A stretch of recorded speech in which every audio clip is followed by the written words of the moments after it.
So there are 5 common mistakes the beginner web designers make when it comes to using typography in web designs. And so today I want to share with you the 5 most common mistakes the beginners make when they would try to design new websites and how I would solve them after years of designing websites for clients. Hey designer friends, welcome back to the channel. My name is Matteo Valentino and I'm a professional freelance web designer. And the first problem that I want to tap into is ignoring perceptual color contrast and going straight into mathematical contrast and just using mathematical contrast. Which, by the way, is a mistake that I see also made by a lot of professional and more experienced web designers, just because they go, for instance, on websites like adobe.color.co or websites that create color palettes for them. Those websites just use pure math and algorithms to figure out color combinations, color palettes, all those things just by using pure math. But our eye doesn't work like that. Our eye works with kind of perception. So that's the reason why we never want to use pure white on pure black. In terms of math, it is the perfect color contrast ratio, but it is too tiring for the eye. So first of all, you would need to actually train your eye to see how colors are perceived. And second of all, you actually need to know a little bit of color theory and know how colors work together, how different values in terms of hue, luminance, and saturation works together, how to put them together. And you can use websites like adobe.colors.co again as a base, as a starting point, but then you need to take everything a step further to actually be more creative, create more professional looks, and explore different solutions that might not come up with those websites. In fact, for instance, if you take a gray text on a pure white background, in terms of math, it might not be the perfect contrast ratio, it might be not enough, but in terms of perceived contrast ratio, the text is extremely readable, you can read it very fast, very quickly, it doesn't really matter. Another huge point is actually to contextualize the colors and the elements, how you place the elements in your layout. Let's say that you have a gray text on a white background. If nothing is around the text, it's completely readable and recognizable. But if you start adding elements that drive more attention to them, then you need to study colors in a different way. You need to take in consideration all the other elements. So contextualization and actually perceptual color contrast, those two topics, crucial to understand how the text is going to be readable and accessible on your designs. And if you want to know more about colors, I would love to make a video just about that because I think that it is like an extremely interesting topic. So definitely let me know in the comments down below if you want a video about that. And speaking about contrast, you also want to have the right contrast in terms of font sizes. In this scenario, math is your best friend because you want to use ratios and progressions like golden ratio, major thirds, major fives, minor thirds, all those ratios and progressions, you want to use them into your font sizes and into your design system. That's because if, for instance, you have a text that is 24 pixels, you don't want to choose a font size that is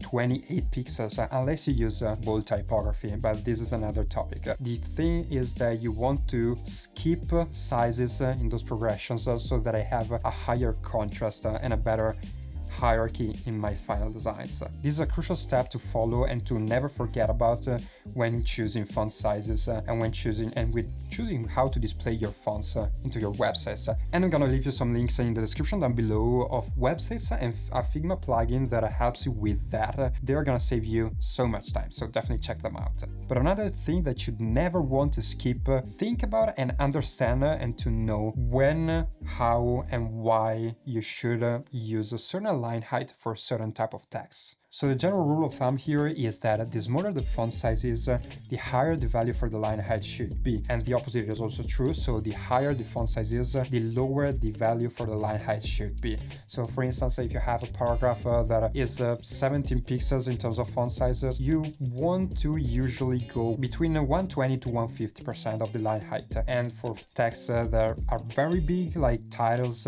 creative titles like 300 pixels, you want to go like as low as 70% of the line height. So you can play around with those values. For paragraphs, you shouldn't go as low as 120% because I've tried it in the past and the text ended up being not readable. So be careful about that, especially on mobile devices. Be careful about that. So for paragraphs, between 120 and 150%, and for big titles, you can go as low as 70%. Now, while we have all those rules in place, we want to contextualize those rules. Sometimes you can break them and sometimes you cannot break them. This is a very important point that I wasn't able to kind of remind myself in the past, and so I was breaking some rules in the wrong scenarios and in the wrong context, and that ended up being a pain in the butt just because it wasn't working, the client weren't happy. So it is what it is. The past is past. Now we're gonna make better decisions and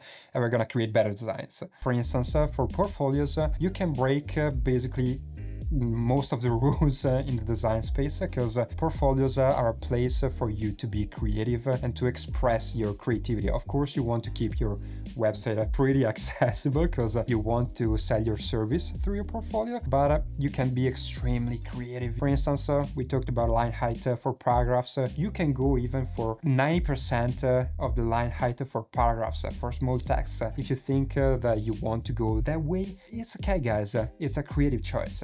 For portfolios, you can do that. It is your website, you can do whatever you want in it. But for instance, in e-commerces where you want to work with a client that needs to make money, you need to make the website accessible, you cannot break those rules. And so it is important to keep in mind that you need to contextualize all of those rules. Now, last but not least, and this can be a creative choice sometimes.